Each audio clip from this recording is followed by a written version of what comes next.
Hello everyone, my name is Kitty and I'm here today to share with you how I made my own Gucci coat. Of course, the material and buttons I used for this coat were something I just randomly found online, but I do think if you hunt around, you should be able to find yourself something similar. So let's just jump right in and get going.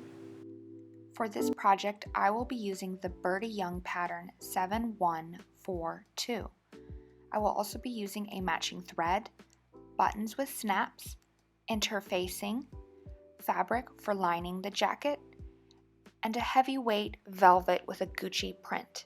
This was a remnant piece I found online, but you can substitute it for any heavyweight fabric for your jacket. The next thing I did was read through the instructions in its entirety. Here I decided on what changes I wanted to make and selected which pieces needed to be cut out. Then I just quickly and roughly cut out my pattern pieces. I decided to cut my pieces out in the largest size since I wanted my jacket to have a very oversized feeling. Next, I situated the pattern pieces on top of my fabric and cut everything out. Because my fabric choice is velvet, I want to cut all of my pieces top to bottom the same direction. I was lucky to realize that my fabric had a nap to it before I got too far along, and I corrected it and flipped my pattern pieces around. So when choosing your fabric, please keep in mind if your fabric has a nap to it. This may mean you have to purchase a little bit extra, that way you can cut all of your pieces in the same direction. After cutting out my larger jacket pieces, I cut out my collar and facing pieces as well. Next, I cut out the interfacing for the facing and collar pieces as well as the lining for my jacket. Now, a few key changes I made when cutting out my pieces were that I cut the back of my jacket on the fold of the fabric. That way there wouldn't be a seam in the center back of my jacket. I also decided to extend my jacket, make it about 8 inches longer on the bottom, and I extended all of my lining pieces. That way the lining would be full coverage. For whatever reason, the lining isn't quite a full lining with this pattern, but it was very easy to extend it myself and just kind of match it up to the outside pattern pieces. So here is everything all cut out, and I am ready to start adding interfacing. Using the iron, I pressed on my interfacing to the tops of my pockets, both pieces of my collar band, the underside piece of my collar, and both pieces of the inside facing of my jacket. With the interfacing attached, I am now ready to start stitching my jacket. I started by matching the back sleeve piece to the back piece of my jacket, being very careful to match sort of that armpit curve together and pin it in place. As you can see, the back of my jacket does not have a center seam. So the way I decided to finish the seams of my jacket was by first stitching those pieces together, then zigzag stitching them, and then folding that seam allowance to one side towards the back and top stitching it down in place. I really liked that little top stitch detail. So here is another look at the way I finished those seams. I first straight stitched, then zigzag stitched those edges to prevent any additional fraying, folded the seam allowance towards the back, and top stitched it down in place. I really think that extra detail along that seam looked very crisp and nice. After attaching the back of my sleeves to the back piece of my jacket, I attached the front piece of my sleeves to the front piece of my jacket, pinning very carefully along that armpit curve and then stitching it in the way I showed you a moment ago. Next, we're just matching the front half to the back half of your jacket, and I like to start at that armpit, matching those seams together, and then working from that armpit point down along the seam and the sides of the jacket, pinning it in place before stitching it. Once you have stitched the inside seam of your jacket, you can go ahead and do the outside arm. You're not going to start exactly at those seam points, but more at the point top of the sleeve and work down along the sleeve, making sure that the front and back piece are matching correctly and there is no warping or pulling of the front and back sleeve pieces. With the front and back half of your jacket matched and stitched, this is how it should look. Here you can see how the top stitching detail looks. This is also a great point to try on the jacket and make any changes if you want. Here you can see how the back of my jacket does not have a center seam. Because I cut the back of my jacket on the fold of my fabric, I did not have to put a seam there. This, of course, is totally optional and up to you. It's just a change I made that's different from the pattern. Now let's make the pockets for our jacket. On that top edge where you added interfacing, go ahead and stitch the lining to it, pretty sides touching. Then pull the bottom edge of your lining down to match the bottom edge of your pocket. You're then going to stitch all the way around, lining to the pocket, leaving a small gap in the center bottom where you're going to turn the pocket inside out. After stitching along the sides and bottom edge of my pocket, I very carefully clipped the corners and then turned my pocket inside out. After turning your pocket inside out, you can hand stitch that little space shut on that bottom edge of your pocket. But I actually just ended up later on pinning it to my jacket and top stitching it in place. Next, I just set my pocket pieces aside and started on the construction of the facing and collar of my jacket. I attached my two front-facing pieces to my back-facing pieces at the shoulders and stitched them. Then I attached my collar to my collar band, working from the center out and pinning them in place. And I made sure to match my two pieces with interfacing together and my two pieces without interfacing together. Now we're going to attach the collar and collar band with interfacing to the jacket and the ones without to the facing. Start by matching the center back of your jacket to the center of your collar band and match those middle points in place. Using pins, work around to the edges, sort of working it into the correct position and pinning as you go. After pinning it, you can sew it in place. Next, we're going to attach the collar without interfacing to the facing. Start by matching the center back of your facing to the center of your collar band. Again, pin it in place and work around the edges. Now we are going to attach the outside and inside collar pieces together along the edges, as well as the inside facing of your jacket to the outside edge of your jacket. Start by finding the center points and work out from those, pinning the collar pieces together and of course the facing to the edge of your jacket.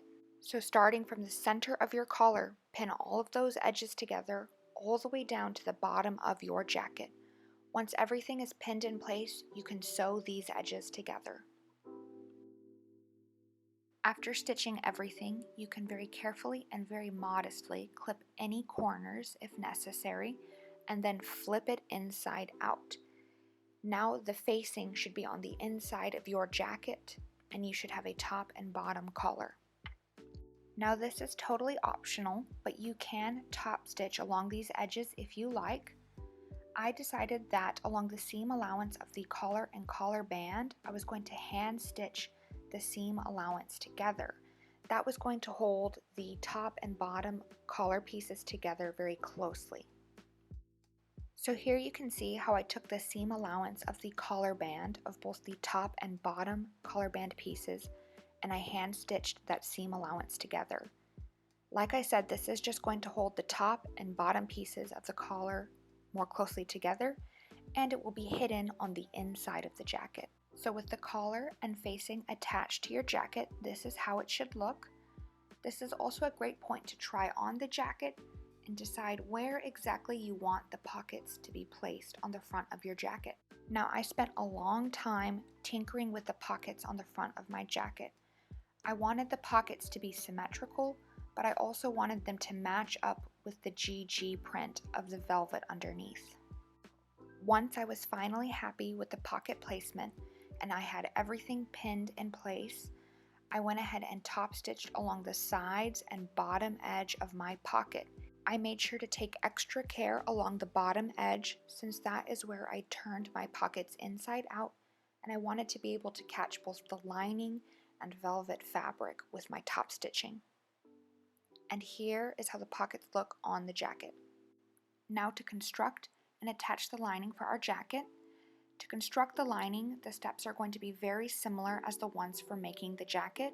Match the front and back body pieces to the front and back sleeves, and then match the front and back together, pinning at the armpit and then of course the top of the sleeve next. With your lining finished, it's time to insert it into the jacket. Adding the lining to the jacket can be a little bit confusing and mind-boggling, so take it slow, pin if necessary, and check as you go. So I started by putting my jacket on a mannequin and making sure that the lining matched the jacket. I pinned everything in place just to make sure that it was all a good fit. You of course can check this by just putting it on yourself inside out and giving it a good check. At this point I decided that I wanted my sleeves to have a little bit of facing, so I trimmed my lining about 2 inches short on the sleeve. With the sleeve lining trim, I put my jacket back on the mannequin with the pretty side showing and then matched the pretty side of my lining to it. I matched the edge of my lining to that edge of the facing and worked very slowly around pinning everything in place. So as you can see, this is how it should look. It's that edge of your facing to the edge of your lining, and of course it's going to be pretty sides touching. I did all of those inside edges except for the very bottom edge. Back lining piece should have a little extra room for ease. Add a pleat in the center back of your lining to account for the ease room. After attaching my lining edge to my facing edges, I also gave it a reinforcing zigzag stitch and then turned it inside out. So I put my jacket back on a mannequin, but you could put yours on the back of a chair, and I matched the 2 edges of my sleeve together. What you're going to want to do is from the inside, access both the sleeve and sleeve lining and match the top shoulder seam and the bottom arm seam together, working around that bottom edge, sort of the cuff area of your sleeve, matching the pretty sides touching. That way the seam edge is facing on the inside of the jacket. It will be hidden. The idea is after you stitch those 2 edges together and inside out your sleeve, you will have sleeve lining and the edge of the velvet is going to fold up, creating a facing on the inside of your sleeve, which should give it a very clean, finished look. Now all that's left to do is finish the bottom edge of our jacket. Since we've been accessing the inside of the jacket and the lining from the bottom edge, it is still exposed. What I like to do is drape the jacket on a mannequin and then pin in place, matching the lining to the jacket where it sort of naturally drapes and falls. Just work very slowly, make sure there's no bunching up of the lining on the inside of your jacket, and pin it all in place. Again, the center back of your lining may need a small pleat to account for any ease. Next, I hand stitched the lining and the jacket together, sort of basting everything in place. Next, I cut out a long strip of fabric that was as long as the full width of my jacket, plus about 2 inches and about 4 inches tall. This I'm going to use as sort of a piece of bias tape and bind the bottom edge of my jacket. So I started by matching the center of that long strip of fabric to the center back of my jacket, and I pinned everything in place. As you can see, this strip is a little bit longer than the full width of my jacket, just to help bind up and cover those edges. Once I have everything pinned in place, I go ahead and straight stitch all along that edge. This is how it should look. And now I can fold that binding piece over to the inside of my jacket. So what I'm going to want to do is fold that bottom edge of the binding under to hide the raw edge, and I'm going to pin my binding in place right about where I stitched it to the bottom of my jacket. Just work very slowly, match everything as you go, and use lots of pins. So this is how it should look. I have that bottom edge of the binding folded under to hide the raw edge, and I'm just pinning it in place to about where I stitched the top edge of the binding to the bottom of my jacket. Now, because the velvet fabric was so thick, I was not able to machine sew. Plus, I decided that a hand stitching would give it a nice clean finish. So all along that edge where I've added the binding to the inside of my jacket, I hand stitched everything closed, adding the binding to the lining. I also hand stitched the two sides of my binding together.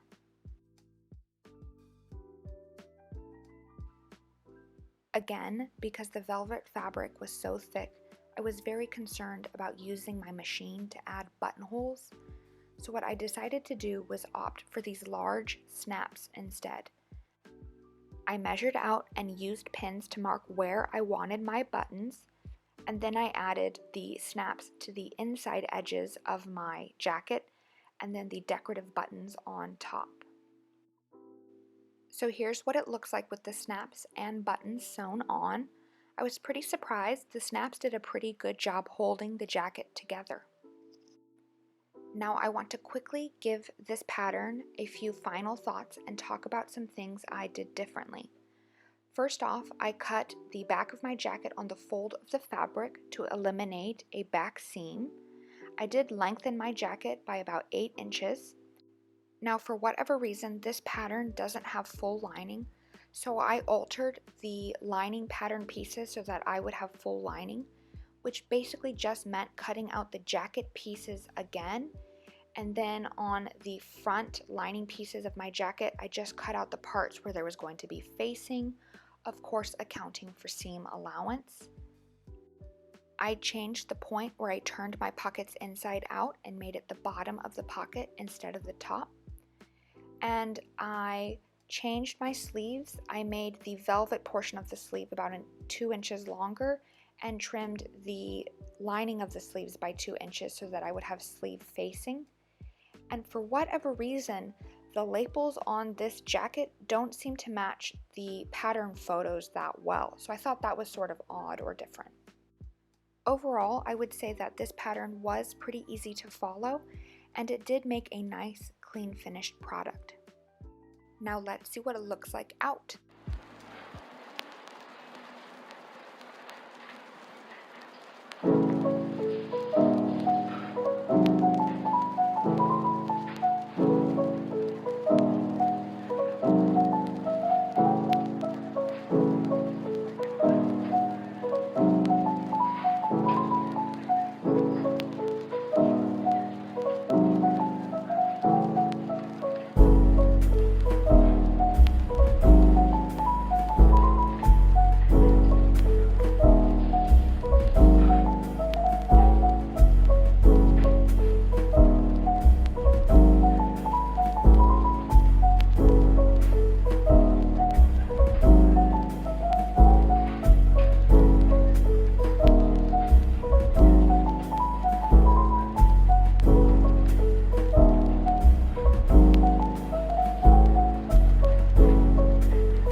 And thank you so much for watching this video. If you like this video and would like to see other fun DIY videos, please like and subscribe. Thank you. Bye.